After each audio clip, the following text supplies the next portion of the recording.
నమస్కారం అండి. నా పేరు సురేష్ కుమార్. మా పాప పునర్విక. మీ అందరికి తెలిసే ఉంటుంది, పాపకి ఎస్ఎంఏ టైప్ 1 అని చెప్పేసి ప్రాబ్లం ఉంది అని చాలా మంది చూస్తున్నారు. ప్రజెంట్ మనం గవర్నమెంట్ హెల్ప్ కోసం ఇక్కడికి మంగళగిరిలో వచ్చాము. పాప పేరు వచ్చేసరికి పునర్విక. సో ఈ పాపకి 8 months మాత్రమే. సో ఈ పాప ఒక రేర్ డిజీజ్ తో అయితే బాధపడుతుంది, ఎస్ఎంఏ టైప్ 1 అనమాట. సో దీని క్యూర్ వచ్చేసరికి డాక్టర్లు ఒక ఇంజెక్షన్ చెప్పారు. ఆ ఇంజెక్షన్ కాస్ట్ వచ్చేసరికి 16 to 18 crores పడుతుంది. కాకపోతే మనం అందరం ప్రయత్నిస్తే ఆ పాపను ఖచ్చితంగా కాపాడొచ్చు.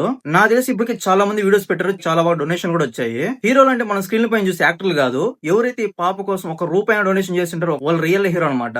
కాకపోతే దీనిలో కూడా చాలా మంది స్కామ్స్ చేస్తున్నారు, వాళ్ళు క్యూఆర్ కోడ్స్ పెట్టేసి. ఒకవేళ మీకు రియల్ గా హెల్ప్ చేయాలనిపిస్తే ఇది ఒరిజినల్ స్కానర్ అలాగే ఒరిజినల్ బ్యాంక్ డీటెయిల్స్ అనమాట. మన చేతనైనంత వరకు సాయం చేద్దాం. ఒకవేళ హెల్ప్ చేయలేకపోతే ఈ వీడియోని షేర్ చేయండి, మాక్సిమం ఎంత మందికి వీలైతే అంత మందికి. ఇది ఒక రియల్ ప్రూఫ్ అనమాట. ఒక కామన్ పర్సన్ కానీ ప్రాబ్లం వచ్చిందంటే ఏ సెలబ్రిటీస్ ఏ యాక్టర్స్ హెల్ప్ చేయరు, మనలాంటి కామన్ పీపుల్ మాత్రం హెల్ప్ చేయాలి. సో కాబట్టి మర్చిపోకుండా ఈ వీడియోని ఎంత మందికి వీలైతే అంత మందికి షేర్ చేసేయండి. సో ఈ పాపను మనమే కాపాడుకుందాం. #సేవ్ పునర్విక. జై హింద్.